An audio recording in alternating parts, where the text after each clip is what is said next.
साहित्याचा आवाज तुमच्यासाठी खास या ब्रीद वाक्यासह आपल्या सभोवतालच्या चालू साहित्यिक घडामोडीचा आढावा घेऊन मी दिव्या मेस्त्री आपल्या साहित्य गजर या कार्यक्रमात आपले सहर्ष स्वागत करीत आहे। चला तर मग बघूया ठराविक महत्वाच्या साहित्यिक घडामोडी। महाराष्ट्र शासनाचा मराठी भाषा विभागाचे भाषा संचालनालय तसेच राज्य मराठी विकास संस्था मुंबई आणि मराठी भाषा विद्यापीठ रिद्धपूर अमरावती यांच्या संयुक्त विद्यमाने बोली अभ्यासक कार्यशाळेचे आयोजन। उर्सेचे कवी संदीप पवार यांना स्टार उत्कृष्ट शैक्षणिक व साहित्यिक पुरस्कार 2026 प्रदान। वंशकांता संजय काळे यांच्या मनीतील सत्य या कवितेचे सादरीकरण। महाराष्ट्र शासनाचा मराठी भाषा विभागाचे भाषा संचालनालय तसेच राज्य मराठी विकास संस्था मुंबई आणि मराठी भाषा विद्यापीठ रिद्धपूर अमरावती यांच्या संयुक्त विद्यमाने बोली अभ्यासक कार्यशाळेचे आयोजन। महाराष्ट्र शासनाचा मराठी भाषा विभागाचे भाषा संचालनालय तसेच राज्य मराठी विकास संस्था मुंबई आणि मराठी भाषा विद्यापीठ रिद्धपूर अमरावती यांच्या संयुक्त विद्यमाने दिनांक 11 ते 13 मे 2026 असे 3 दिवसीय बोली अभ्यासक कार्यशाळेचे आयोजन महाराष्ट्र पर्यावरण अभियांत्रिकी प्रशिक्षण व संशोधन संस्था नाशिक येथे करण्यात आले होते। पहिल्या दिवशीच्या उद्घाटन सत्रात अध्यक्ष म्हणून मराठी भाषा विद्यापीठ रिद्धपूर अमरावतीचे कुलगुरू श्री डॉक्टर अविनाश आवलगावकर, बीजभाषक म्हणून डेक्कन महाविद्यालय अभिमत पुणे येथील डॉक्टर प्रसाद जोशी तर प्रमुख अतिथी म्हणून महाराष्ट्र राज्याचे मराठी भाषा व उद्योग मंत्री डॉक्टर उदय सामंत आणि महाराष्ट्र शासनाच्या मराठी भाषा विभागाचे सचिव डॉक्टर किरण कुलकर्णी या मान्यवरांच्या उपस्थितीत उद्घाटन आणि प्रास्ताविक पार पडले।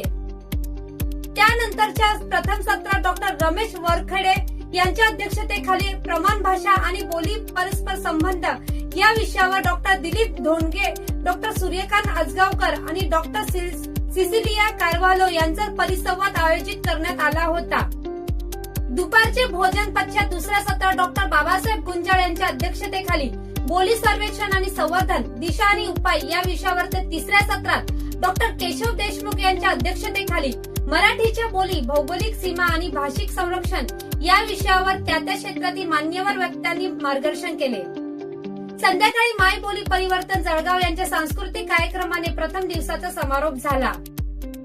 दुसऱ्या दिवशी डॉक्टर रमेश आवलगावकर यांच्या अध्यक्षतेखाली बोली संशोधनाच्या दिशा आणि संशोधन प्रकल्प तर डॉक्टर रमेश सूर्यवंशी यांच्या अध्यक्षतेखाली बोली भाषा संवर्धनासाठी कृती संशोधन व व्यावहारिक उपाय तसेच डॉक्टर रामदास चौरे यांच्या अध्यक्षतेखाली विविध बोली शब्दकोश शब्दसंग्रह आणि वाक्यप्रचार कोश या विषयावरील चर्चा सत्र पार पडले। तर सायंकाळी डॉक्टर सोनल कुलकर्णी यांच्या अध्यक्षतेखाली मराठीच्या बोलींचा भाषास्तरीय अभ्यास या विषयावर नामांकित वक्त्यांनी कृती कार्यशाळा पार पडली। तसेच झाडपट्टीचे डंगार या सांस्कृतिक कार्यक्रमाने सांगता करण्यात आली।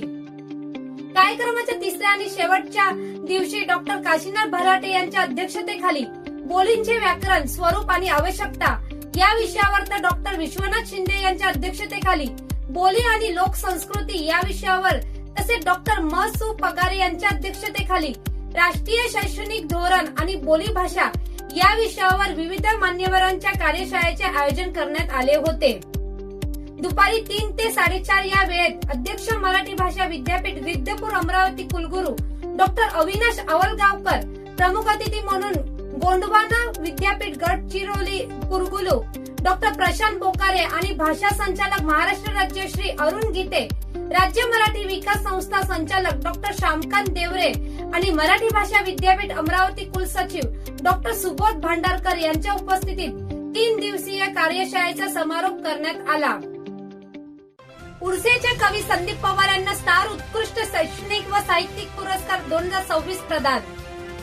पालघर जिल्ह्यातील डहाणू तालुक्यातील उर्से येथील कवी लेखक आणि निवेदक संदीप मूलचंद पवार यांना दिनांक 8 मे रोजी मुंबईतील बोरिवली येथील गरजतो मराठी हॉलमध्ये आयोजित सर्वोत फाउंडेशन महाराष्ट्र राज्य संचालित कार्यक्रमात स्टार उत्कृष्ट शैक्षणिक व साहित्यिक पुरस्कार 2026 प्रदान करण्यात आला।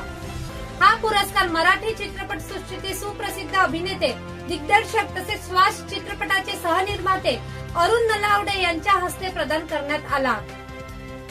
या कार्यक्रमाला सर्वोत फाउंडेशनच्या अध्यक्षा डॉक्टर सुचिता पाटील, डॉक्टर चंद्रशेखर देशमुख, मोहन सालेकर, मिलिंद भोसुरे, महादेव रानडे आदी मान्यवर उपस्थित होते। संदीप मूलचंद पवार हे अत्यंत साधे, सरळ आणि संवेदनशील व्यक्तिमत्व असलेले कवी म्हणून ओळखले जातात. त्यांनी स्वतःच्या कर्तृत्वाच्या जोरावर पालघर जिल्ह्यात साहित्य क्षेत्रात स्वतंत्र ओळख निर्माण केली असून आपल्या लेखणीचा ठसा राज्यभर उमटवला आहे. उत्कृष्ट वक्ते आणि प्रभावी निवेदक म्हणूनही त्यांची ओळख आहे. विद्यार्थ्यांमध्ये लेखनाची आवड निर्माण व्हावी यासाठी ते काव्य संमेलन, वक्तृत्व स्पर्धा, अभिवाचन यासारखे विविध साहित्यिक उपक्रम राबवत असतात. हे उपक्रम ते पल्प प्रकाशन संस्था अहमदाबाद यांच्या सर्वेसर्वा सौ लीना पाटील यांच्या मार्गदर्शनाखाली आयोजित करतात. ऑफलाईन तसेच ऑनलाईन माध्यमातून विविध साहित्य उपक्रमांमध्ये सक्रिय सहभाग घेत त्यांनी साहित्य क्षेत्रात उल्लेखनीय प्रगती साधली आहे. सध्या संदीप मूलचंद पवार हे वाडा तालुक्यातील little angle English medium school येथे मराठी विषयाचे शिक्षक म्हणून कार्यरत असून विद्यार्थ्यांना उत्तम मार्गदर्शन करत आहेत. कविता, लेखन आणि निवेदक म्हणून त्यांनी आपली वेगळी छाप निर्माण केली आहे. सिंधुदुर्ग पासून मुंबई आणि सुरत पर्यंत विविध साहित्य संमेलनांमध्ये त्यांनी प्रभावी उपस्थिती दर्शवली आहे. दिल्ली पासून मुंबई पर्यंत त्यांना अनेक प्रतिष्ठित पुरस्कारांनी गौरवण्यात आले आहे. त्यांचा प्रतिकार हा काव्यसंग्रह विशेष लोकप्रिय ठरला असून वाचकांकडून त्यांना उत्स्फूर्त प्रतिसाद मिळत आहे.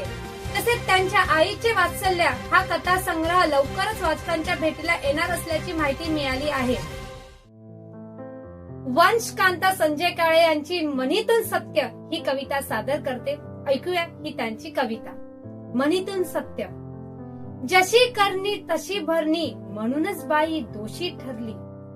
जशी करणी तशी भरणी म्हणूनच बाई दोषी ठरली. स्कर्ट घातला हसली थोडी, समाज म्हणे तीच बिघडली. नाचता येईना अंगण वाकडं असे टोमणे रोजचे जगणं. मुलगी घराबाहेर पडली की वाकडं होत जगाचं बघणं. आधी वंदा मग संडा, संस्काराला उरला नुसता धंदा. देवपूजेनंतर त्याच हातांनी उधळतात ते घाणेरडा निंदा. जशी हाक तशी बाद, पोलिसांची अशीच येते गाठ. जशी हाक तशी बाद, पोलिसांची अशीच येते गाठ. का गेली ती रात्री विचारून दोषींवरून फिरवतील हात. उघड्या बोडक्याचं घर सोडावं हेच शिकवलं जातं म्हणाला. मग तिच्या कपड्यांवर चर्चा, विसरतात का शिष्टाचाराला. साखर फुटली कुणी खाल्ली, दोष सासूने सुनेवर दिला.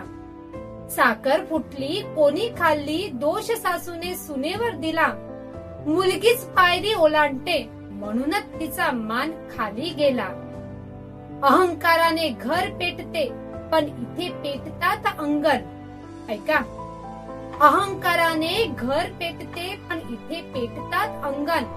वडील भाऊ नवरे म्हणती आमचे नाव डागाळले पूर्ण. झाकली मूठ स्फोटाची, सत्य लपवले जाते कागदावर. मीडियाला टीआरपी हवी अन रडणं विकलं जातं पडद्यावर. हाताची राख हाताला लागते हे समजत नाही कुणाला. हाताची राख हाताला लागते हे समजत नाही कुणाला. म्हणी धर्म रूढी सगळ्या फक्त झाकली नराधमाला. फक्त झाकती नराधमाला. रसिक हो, या होत्या साप्ताहिक चालू साहित्यिक घडामोडी. चला तर मग भेटूया अशाच चालू साहित्यिक घडामोडीचा आढावा घेऊन पुढच्या भागात. तोपर्यंत लिहिते वा, बदल घडवा.